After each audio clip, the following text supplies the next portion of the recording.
दादा, छगन भुजबळ यांच्या हेलिकॉप्टरचं तुम्हाला माहिती, तुम्ही पोस्ट पण केली.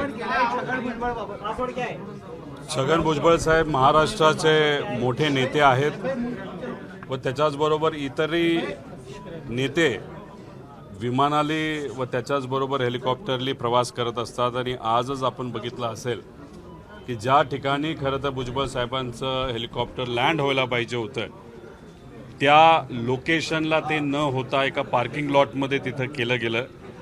मला एवढंच सांगायचं आहे की एवढं दुर्लक्षपणा नाही तर एवढं हलगर्जीपणा सरकारकडनं एवढ्या मोठ्या नेत्याच्या बाबतीत त्या ठिकाणी होत असेल तर हे योग्य नाही. अजितदादांच्या ॲक्सिडेंटबद्दल आम्ही सर्वजण स्वतः कार्यकर्ते, पत्रकार व सगळे मिळून तपास त्या ठिकाणी करतच आहोत. ॲक्सिडेंट होता तर घातपात होता याच्यावर पुढे जाऊन आपल्याला त्या काही गोष्टी कळतील. पण मग लगेचच भुजबळ साहेबांच्या बाबतीत सुद्धा अशी एखादी घटना घडत असेल तर सरकारली व नेत्यांनी या बाबतीतली काळजी घ्यावी एवढीच विनंती या ठिकाणी मी करतो.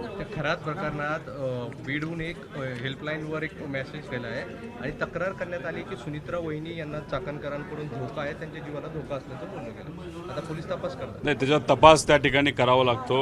कधी काही गोष्टी खऱ्या असतात, कधी कधी काही कार्यकर्ते भावनिक होऊन काही तिथं मेसेज त्या ठिकाणी देत असतात. कारण जे खरे ते खरे, जे कुणीतरी असंच काय भावनिक पद्धतीने मुद्दामून वातावरण गढूळ करण्यासाठी करत असेल तर ते चुकीचंच आहे. पण खरात हे प्रकरण हलक्यात घेऊन चालणार नाही. खरात हा जो भोंदू बाबा आहे त्याच्या संलग्न असणारे जे सर्व नेते मंडळी असतील ते तिथं जाऊन काय करत होते, कशा प्रकारची पूजा करत होते, सामान्य लोकांचे व अधिकाऱ्यांचे जे घरची लोक आहेत नाही तर पत्नी आहेत यांचे व्हिडिओ काही प्रमाणात आपल्याला बाहेर बघायला मिळाले. नाही तर मुद्दामून ते दिले गेले का चुकून झाले हे सांगता येणार नाही. पण जे नेते तिथे पूजा करत होते, तिथं बाहुलीवर अंगठी काप नाहीतर कुठले तरी रक्त काढ, त्या बाहुलीवर टाक, त्याच्याचबरोबर इतरही प्रकारच्या ज्या पूजा होत्या ते व्हिडिओ मात्र अजूनपर्यंत बाहेर आलेले नाहीत. नाशिकमध्ये अधिकारी व नेत्यांचे काही व्हिडिओ हे काही महिलांबरोबरचे त्या ठिकाणी बाहेर आलेले आपल्या सगळ्यांना माहिती आहेत. ते आपल्यात लोकात आले नव्हते, पण त्या बाबतीतली हनी ट्रॅप हे प्रकरण खूप गाजलेलं तुम्हाला आपल्या सगळ्यांना त्या ठिकाणी माहिती आहे. पण त्यानंतर त्या प्रकरणाचं झालं काय हे कोणालाच दुर्दैवाने त्या ठिकाणी माहीत नाही. खडसे साहेब त्या बाबतीतला पाठपुरावा करत होते, पण पाठपुरावा करायला लागलेच होते, नाही तर करतच होते. अचानक त्यांच्या घरावर सुद्धा एक वेगळ्या प्रकारे काही लोकांना अडचण आणण्याचा प्रयत्न केला. मग हे जे व्हिडिओ आहेत हे व्हिडिओ जातात कुठं? मग या व्हिडिओंचा वापर कुठंतरी नेत्यांना ब्लॅकमेल करण्यासाठी वापरला केला जातो का? अधिकाऱ्यांना ब्लॅकमेल करायला वापरला जातो का? असाही प्रश्न साहजिकच त्या ठिकाणी तिथं निर्माण होतो. हे जे व्हिडिओ समोर आलेले नाही त्यात काही नेत्यांचे व्हिडिओ असू शकतात. व्हिडिओ आहेत, पण दोन प्रकारचे व्हिडिओ आहेत. ज्या पद्धतीने खरात काही महिलांचा अत्याचार त्या ठिकाणी करायचं ती चुकीची गोष्ट आहे, ते व्हिडिओ काही प्रमाणात आपल्या सर्वांसमोर आले. पण सगळेच व्हिडिओ तसे आहेत असं नाही. त्यातले काही व्हिडिओ असे आहेत की ज्याच्यामध्ये एक वेगळ्या पद्धतीने पूजा करणं, ज्याला आपण ब्लॅक मॅजिक म्हणतो, त्या प्रकारचे पूजा करण्याचे व्हिडिओ नेत्यांचे मात्र दुर्दैवाने त्या ठिकाणी बाहेर अजून आलेले नाही. पुरोगामी महाराष्ट्रामध्ये ब्लॅक मॅजिक जर काही नेते त्या ठिकाणी करत असतील तर ते नेते कोण हे सरळपणे पुढं येणं फार महत्त्वाचं आहे. पण ते अजूनपर्यंत आलेलं नाही. माझं एवढंच म्हणणं आहे, SIT तुम्ही स्थापन केली, बऱ्याच गोष्टी बाहेर आलेल्या आहेत, पण काही नेत्यांच्या काही गोष्टी बाहेर येत नाही. मग त्या व्हिडिओचा आणि त्या माहितीचा उपयोग राजकीय दबाव आणण्यासाठी व काही लोकांना आपल्या बाजूला खेचण्यासाठी सत्तेतला मोठा पक्ष म्हणजे भाजप करते का काय अशी शंका मात्र त्या ठिकाणी नक्कीच निर्माण होते.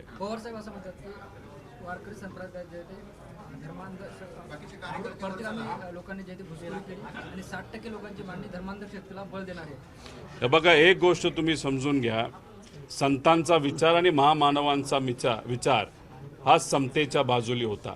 कुठल्याही प्रकारे भेदभाव करू नका ही शिकवण सर्व संतांची होती.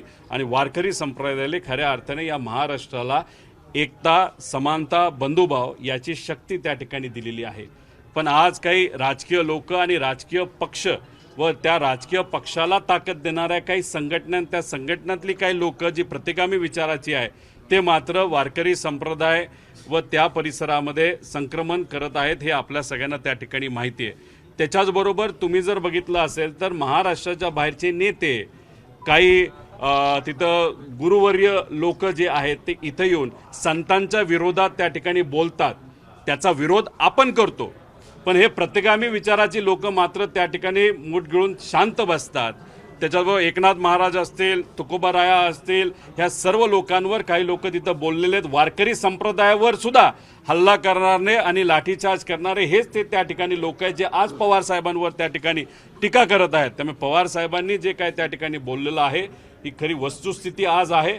वारकरी संप्रदाय तिथे असणारे सामान्य वारकरी हे अजूनपर्यंत संतांच्या विचाराचे आहेत, पण त्या विचारावर अतिक्रमण नाहीतर संक्रमण करण्याचा प्रयत्न हा कुठेतरी प्रतिगामी नाहीतर मनुवाद पुढे घेऊन जाणाऱ्या विचाराच्या लोक करतायत हे मात्र त्या ठिकाणी खरं आहे. बारामती निवडणूक बिनविरोध व्हावी यासाठी तुम्हीही प्रयत्न केले बरेच. आता वेळ प्रचाराची आहे, तुम्ही पण जाणार तिथे मदत करणार नाही? अजितदादांकडे बघून नक्कीच त्या ठिकाणी मी प्रचाराला जाईल. फॉर्म भरायला बोलवलं नसलं, त्याच्याचबरोबर प्रचाराला बोलवलं नसलं तरी ही निवडणूक आत्ताच्या उमेदवाराकडे बघून होती असं नाही. अजितदादांचं कार्य, अजितदादांची पद्धत, अजितदादांची स्टाईल व त्यांनी केलेलं आजपर्यंतचं कार्य या सगळ्या गोष्टीकडे बघून ही निवडणूक तिथं होते.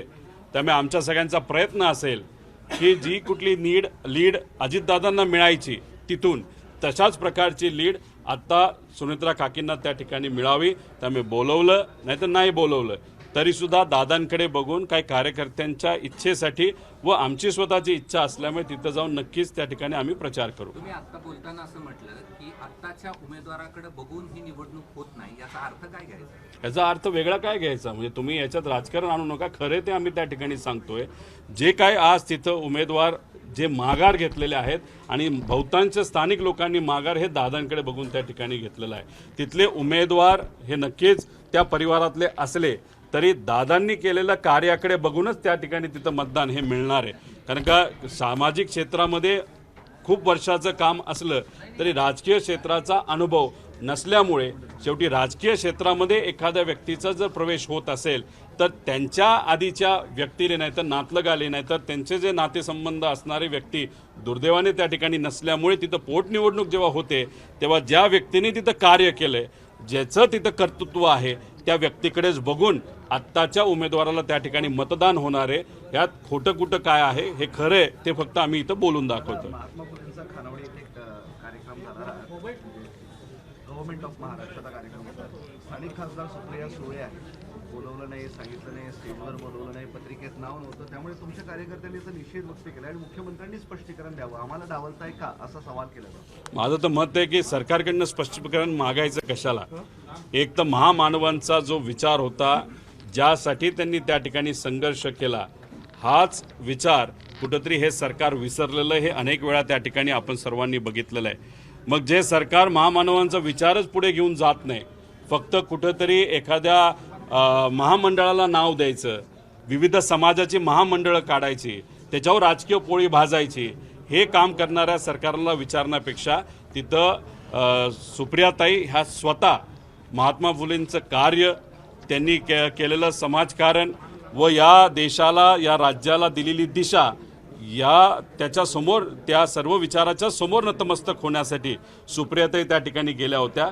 सुप्रियाताईंना बोलून दिलं नाही हे कदाचित सुप्रियाताईंच्या मनामध्ये नसलं तरी महात्मा फुलेंचं खरं कार्य हे आम्ही आणि महाराष्ट्रातले तमाम जनता ही पुढे घेऊन चाललेली आहे. त्यामुळे सरकार काय करते याच्याकडे लक्ष देण्यापेक्षा आपण काय करतो हे बघणं जास्त महत्त्वाचं आहे असं तरी त्या ठिकाणी मला वाटतंय.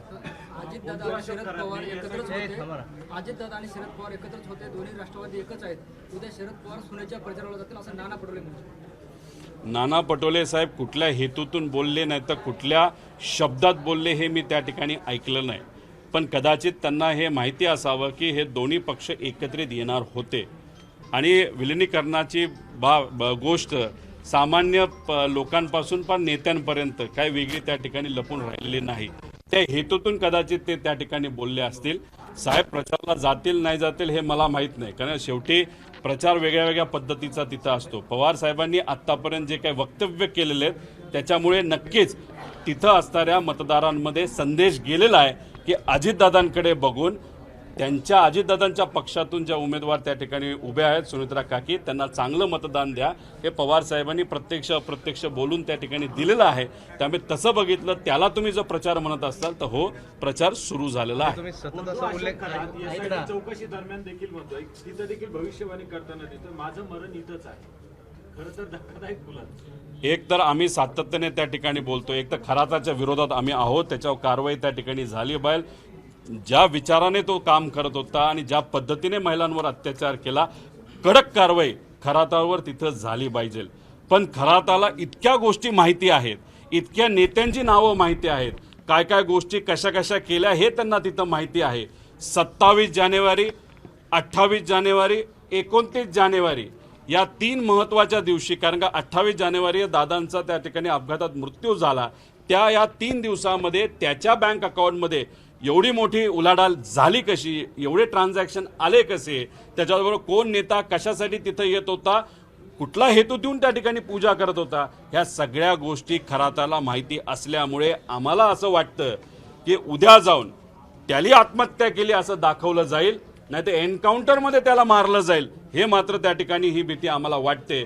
कारण का मुंबईमध्ये जेव्हा तिथं लहान मुलीवर त्या ठिकाणी अत्याचार झाला होता, एका माणसाला पकडलं खरं, पण त्याच्याकडे बरीच काय माहिती होती, तो मालक काय करत होता, किती मुलींवर याच्या आधी अत्याचार झाले होते, पण त्या सगळ्या गोष्टी आपल्याला कळण्याच्या अगोदरच त्या माणसाला त्या ठिकाणी खोट्या एन्काउंटरमध्ये मारलं अशी चर्चा आहे. त्यामुळे खराताच्या बाबतीत ह्या गोष्टी होऊ नये, कारण खराताकडे भरपूर माहिती आहे जी उद्या जाऊन आपल्याला नक्कीच त्या माहितीचा फायदा काही ठराविक लोकांना अडचणीत आणण्यासाठी नाहीतर सजा देण्यासाठी आपल्याला होऊ शकतो. शेवटचा प्रश्न, तुम्ही सतत म्हणतायत की अजित पवारांकडे पाहून सुनित्रा वहिनींना मतदान करा असं आवाहन केलं जात आहे, तर अजित पवारांचं नाव आहे म्हणूनच त्यांना मतदान होणार का? म्हणजे सुरुवातीला तसंच आहे ना, सुरुवातीला अजितदादांकडे बघूनच मतदान हे सुनित्रा काकींना त्या ठिकाणी होणार.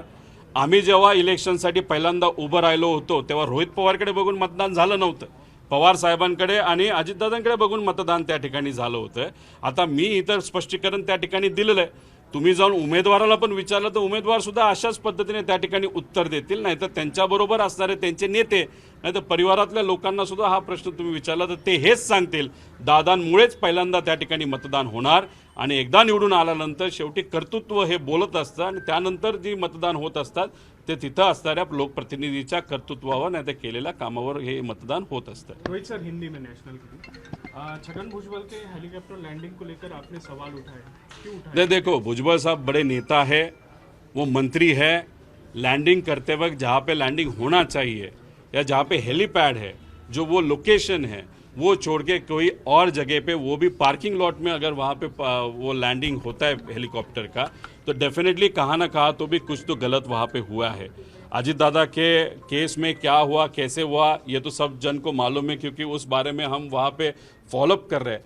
लेकिन ये नेता, मैं हर वक्त बोल रहा हूँ, जैसे कि कुछ दिन पहले अगर आपने देखा होगा मैंने ट्वीट की थी, ये बहुत बड़े महाराष्ट्र के दिल्ली गए थे, VSR के प्लेन में गए थे, वहाँ के VK सिंह को भी वो मिले ऐसे हमको वहाँ पे पता चला है. अभी दादा के केस में VSR कंपनी कितने गलत तरीके से प्लेन चला रही थी, उसमें क्या क्या इश्यूज थे वो तो लोगों के सामने आया.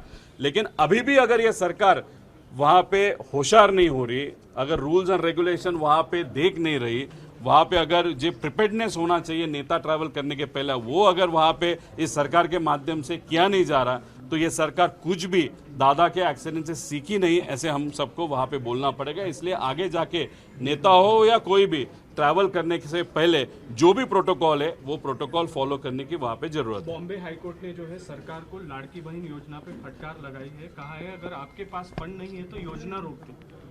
अभी सबको पता चला है कि 2024 में लोकसभा इलेक्शन होने के बाद विधानसभा इलेक्शन कैसे लड़े, ये प्रश्न जब ये 3 जो पक्ष है, बीजेपी, अजित दादा का पक्ष और एकनाथ शिंदे साहब का पक्ष, उनको कोई और ऑप्शन वहाँ पे नहीं लगा. वहाँ पे मतदार यादी का जिस तरीके से वेस्ट बंगाल में गड़बड़ हुई वैसे महाराष्ट्र में भी वहाँ पे हुई, हम सबको मालूम है। उसी के साथ लाड़की बहन योजना के अलावा उनके पास कोई और ऑप्शन नहीं था। उन्होंने वहाँ पे एडवांस में 3-3 महीना पैसा दिया। अभी पैसा देने के लिए उनके पास पैसा नहीं है। उस टाइम हमने कहा था 30 से 40 लाख या 60 लाख भी महिलाओं का नाम वहाँ पे काटा जाएगा। आज 90 लाख महिलाओं का वहाँ पे नाम काटा गया। मतलब उन्होंने जो पैसा है उस पैसे का इस्तेमाल सिर्फ वोट लेने के लिए वहाँ पे किया था। अभी वोट मिलने के बाद लाड़की बहना को भी भूल गए, किसानों को भूल गए, युवाओं को भूल गए, मिडिल क्लास लोगों को भूल गए, महाराष्ट्र के तमाम जनता को ये सरकार भूल गई। अगर बॉम्बे हाई कोर्ट ने ये विषय को वहाँ पे लाया होगा तो डेफिनेटली ये जो भावना है सिर्फ हाईकोर्ट की भावना नहीं है, ये लोगों की भी भावना है। इलाहाबाद हाईकोर्ट के जस्टिस यशवंत वर्मा ने इस्तीफा दे दिया। देखो, जो करप्शन का विषय था उनके घर में शायद जो पैसा मिला था उस सिलसिले में उन्होंने वहाँ पे रेजिग्नेशन दिया होगा। नहीं तो अगर वो रेजिग्नेशन नहीं देते, जो भी कमेटी का रिपोर्ट होता उस कमेटी के रिपोर्ट के बेसिस पे उनको निकाला जाता। अभी सिर्फ एक जज के बारे में ये चीज़ हुआ है। मेरा कहना ऐसा नहीं, लेकिन लोगों का कहना है कि कुछ हद तक या लेवल तक करप्शन अनफॉर्चुनेटली ये जुडिशियल लेवल तक भी वहाँ पे पहुँचा है। हमारा विश्वास न्याय व्यवस्था पे है, लेकिन अगर लोग ऐसा बात कर रहे हैं और बड़े बड़े जज के यहाँ पे अगर इतना बड़ा पैसा वहाँ पे मिल रहा है तो डेफिनेटली जो न्याय व्यवस्था है वहाँ पे भी करप्शन अभी आना लग गया। ये सरकार पे तो हमारा विश्वास नहीं, लेकिन अगर जज और वो न्याय व्यवस्था पे भी अगर करप्शन वहाँ पे आना चालू हो गया तो गरीब लोग, सामान्य लोग जाएंगे तो कहाँ पे जाएंगे। ऐसी परिस्थिति इस देश में अनफॉर्चुनेटली आने लगी है। कांग्रेस ने जो है सरकार पर निशाना साधते हुए कहा है कि महिला आरक्षण नहीं, परिसीमन है असली मुद्दा। परिसीमन के मुद्दा देखो, वेस्ट बंगाल में जो इलेक्शन वहाँ पे हो रहा है, ममता दीदी महिला है, लड़वैया है, बहुत मन से वहाँ पे वो लड़ रही है। उनके खिलाफ बीजेपी है। इस देश के होम मिनिस्टर साहब वेस्ट बंगाल में 15 दिन वहाँ पे जाके रुके हैं। वेस्ट बंगाल में जो इलेक्शन होने वाला है बीजेपी के लिए बहुत इंपॉर्टेंट है। 90 लाख मतदारों का नाम वहाँ पे निकाल दिया गया है। अभी एक औरत जो बहुत मन से लड़ रही है, बहुत बड़े नेता है, अभी उनके खिलाफ बात करते वक्त कुछ तो मुद्दा चाहिए। तो इसीलिए उन्होंने शायद ये जो आरक्षण का मुद्दा है, महिलाओं का आरक्षण जो एमपी और एमएलएज में है, जिसकी चर्चा होके गई, फिर भी अभी बंगाल का इलेक्शन सामने रखते हुए उन्होंने जानबूझ के वो विषय लाया है। ऐसे सिर्फ कांग्रेस को नहीं, हमको भी वहां पे लग रहा है। बंगाल इलेक्शन को देखते हुए अमित शाह ने जो है मैनिफेस्टो जारी किया। उन्होंने कहा है कि 3,000 रुपये प्रति माह औरतों को दिया जाएगा, 6 महीने के भीतर यूसीसी कानून लाया जाएगा, साथ ही 33% जो है आरक्षण जो है 33% आरक्षण के थ्रू जॉब दिए जाएंगे नौजवानों को। देखो, वैसे अगर आप देखो तो ये जो सरकार है महाराष्ट्र की, उन्होंने भी ऐसे बहुत सारी चीज़ें बोली थी कि हम ये करेंगे वो करेंगे। सत्ता में आने के बाद भाजपा उस चीज़ में कोई ध्यान नहीं देती, कोई भी काम वहाँ पे नहीं होता। अभी वहाँ पे 3,000 प्रति महीने की बात चल रही है। अब 3,000 प्रति महीने की बात वहाँ पे अगर चल रही है तो बहुत साल पहले मोदी साहब ने खुद बताया था कि फ्रीबीज देने की वहाँ पे ज़रूरत नहीं है।